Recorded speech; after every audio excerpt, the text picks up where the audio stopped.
ಸಖತ್ ಖಾರ ಬಣ್ಣ ಮತ್ತು ರುಚಿ ಆಚಿ ಚಿಲ್ಲಿ ಪೌಡರ್.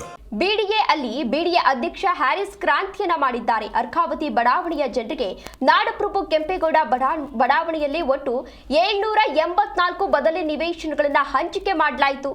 ರ್ಯಾಂಡಮೈಸೇಷನ್ ತಂತ್ರಾಂಶದ ಮೂಲಕ ಹಂಚಿಕೆ ನಡೆದಿದ್ದು, ಹಲವು ವರ್ಷಗಳಿಂದ ನಿವೇಶನಕ್ಕಾಗಿ ಪರದಾಡ್ತಾ ಇದ್ದಂತಹ 748 ಜನರಿಗೆ ಬಿಗ್ ರಿಲೀಫ್ ಕೂಡ ದೊರೆತಿದೆ. ಬಿಡಿಎ ಇತಿಹಾಸದಲ್ಲೇ ಇದೇ ಮೊದಲ ಬಾರಿಗೆ ಇಷ್ಟು ಪ್ರಮಾಣದ ಬದಲಿ ನಿವೇಶನಗಳನ್ನ ಒಂದೇ ದಿನದಲ್ಲಿ ಹಂಚಿಕೆಯನ್ನ ಮಾಡಿದ್ದಾರೆ.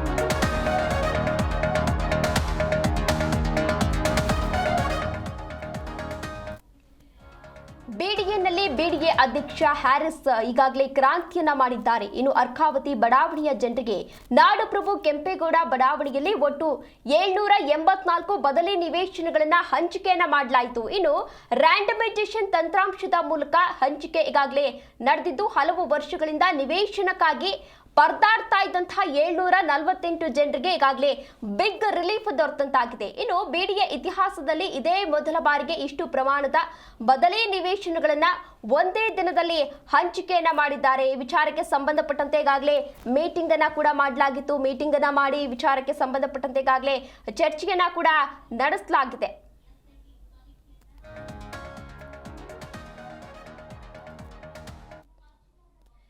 ಇದೇ ವಿಚಾರಕ್ಕೆ ಸಂಬಂಧಪಟ್ಟಂತೆ ಹೆಚ್ಚಿನ ಡೀಟೇಲ್ಸ್ ಅನ್ನ ನೀಡಲಿದ್ದಾರೆ ನಮ್ಮ ಪ್ರತಿನಿಧಿ ಪ್ರಸನ್ನ ದೇವನೂರ್ ಅವರು. ಪ್ರಸನ್ನ, ಇದೀಗ ಬಿಡಿಎನಲ್ಲಿ ಕ್ರಾಂತಿಯನ್ನ ಮಾಡಿದಂತಹ ಅಧ್ಯಕ್ಷರು ಎನ್ ಎ ಹ್ಯಾರಿಸ್ ರವರು ಇದೀಗ ಬದಲಿ ನಿವೇಶನಕ್ಕಾಗಿ ನಿವಾಸಿಗಳು ಕೂಡ ಪರದಾಡ್ತಾ ಇದ್ರು. ಈಗ ನಿವೇಶನ ಹಂಚಿಕೆಯನ್ನ ಕೂಡ ಮಾಡಲಾಗಿದೆ. ಈ ಕುರಿತು ಹೆಚ್ಚಿನ ಡೀಟೇಲ್ಸ್ ನೀಡೋದಾದ್ರೆ ಏನಂತಂದ್ರೆ ಬಿಡಿಎನಲ್ಲಿ ಬಹಳಷ್ಟು ಒಂದು ವಿಚಾರ ಏನಂತಂದ್ರೆ ಅವರು ಯಾವಾಗ್ಲೂ ಕೂಡ ವಿಳಂಬ ಆಗುತ್ತದೆ. ಯಾವುದೇ ಕೆಲಸ ಆಗ್ಲಿ, ಸೈಟ್ ತಗೊಳ್ಳೋದಾಗ್ಲಿ, ಸೈಟ್ ಕೊಡೋದಾಗ್ಲಿ, ಇದೆಲ್ಲ ಸಮಸ್ಯೆ ಯಾವಾಗ್ಲೂ ಇರ್ತದೆ ಅನ್ನುವಂತ ಆರೋಪ ಇತ್ತು. ಆದ್ರೆ ಹ್ಯಾರಿಸ್ ಅವರು ಬಿಡಿಎ ಅಧ್ಯಕ್ಷ ಆದ ನಂತರ ಸಾಕಷ್ಟು ಕ್ರಾಂತಿಕಾರಿಯಾದ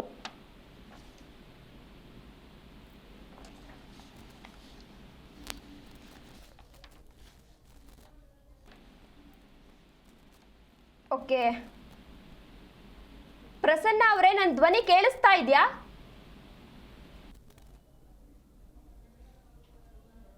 ಸಂಪರ್ಕ ಕಡಿತಗೊಂಡಿದೆ. ಈಗಾಗಲೇ ಬಿಡಿಎ ಅಧ್ಯಕ್ಷರಾಗಿರುವಂತಹ ಹ್ಯಾರಿಸ್ ರವರು ಈಗಾಗಲೇ ಕ್ರಾಂತಿಯನ್ನ ಮೂಡಿಸಿದ್ದಾರೆ. ಅಂದ್ರೆ ಅರ್ಕಾವತಿ ಬಡಾವಣೆಯ ಜನರಿಗೆ ನಾಡಪ್ರಭು ಕೆಂಪೇಗೌಡ ಬಡಾವಣೆಯಲ್ಲಿ ಒಟ್ಟು 784 ಬದಲಿ ನಿವೇಶನಗಳನ್ನ ಈಗಾಗಲೇ ಹಂಚಿಕೆಯನ್ನ ಮಾಡಲಾಗಿದೆ. ಈ ವಿಚಾರಕ್ಕೆ ಸಂಬಂಧಪಟ್ಟಂತೆ ಈಗಾಗಲೇ ಸಾಕಷ್ಟು ಮೀಟಿಂಗ್ ಗಳನ್ನ ಕೂಡ ಮಾಡಲಾಗಿತ್ತು. ಜನರು ಕೂಡ ಅಲ್ಲಿನ ನಿವಾಸಿಗಳೇನಿದ್ರು ಅವರು ಕೂಡ ಬದಲಿ ನಿವೇಶನಕ್ಕಾಗಿ ಸಾಕಷ್ಟು ಬಾರಿ ಪರದಾಡ್ತಾ ಇದ್ರು. ಸಾಕಷ್ಟು ಬಾರಿ ಈಗಾಗಲೇ ಮನವಿ ಪತ್ರವನ್ನ ಕೂಡ ಸಲ್ಲಿಸ್ತಾ ಇದ್ರು. ಆದ್ರೂ ಯಾವುದೇ ರೀತಿ ಪಾಸಿಟಿವ್ ರೆಸ್ಪಾನ್ಸ್ ಕೂಡ ಸಿಗ್ತಾ ಇರಲಿಲ್ಲ. ಹಾಗಾಗಿ ಅವರು ಕೂಡ ತುಂಬಾ ತಲೆ ಕೆಡಿಸ್ಕೊಂಡಿದ್ರು. ಏನು ಮಾಡಬೇಕು ಅನ್ನೋದು ಅವ್ರಿಗೂ ಕೂಡ ಗೊತ್ತಾಗ್ತಾ ಇರಲಿಲ್ಲ. ಇಂತಹ ಸಂದರ್ಭದಲ್ಲಿ ಇದೀಗ ಕೆಂಪೇಗೌಡ ಬಡಾವಣೆಯಲ್ಲಿ 784 ನಿವೇಶನವನ್ನ ಹಂಚಿಕೆಯನ್ನ ಮಾಡಲಾಗಿದೆ. ಇದೇ ವಿಚಾರಕ್ಕೆ ಪ್ರಸನ್ನ ಅವರೇ, ನಾವು ಆಗ್ಲೇ ಕೇಳ್ತಾ ಇದ್ವಿ, ಅಂದ್ರೆ ಬಿಡಿಎಯಲ್ಲಿ ಒಂದು ಬದಲಿ ನಿವೇಶನಗಳಿಗಾಗಿ ನಿವಾಸಿಗಳು ಈಗಾಗಲೇ ಪರದಾಡ್ತಾ ಇದ್ರು. ಇಂತಹ ಸಂದರ್ಭದಲ್ಲಿ ಈಗ ಕೆಂಪೇಗೌಡ ಬಡಾವಣೆಯಲ್ಲಿ 784 ನಿವೇಶನಗಳನ್ನ ಹಂಚಿಕೆ ಮಾಡಲಾಗಿದೆ. ಈ ಕುರಿತು ಹೆಚ್ಚಿನ ಡೀಟೇಲ್ಸ್ ನೀಡೋದಾದ್ರೆ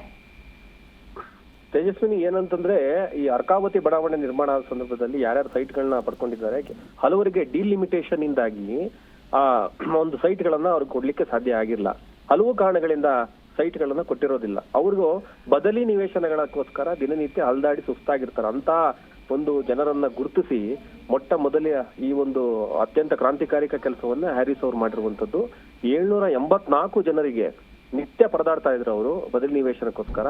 ಹಲವು ವರ್ಷಗಳ ಒಂದು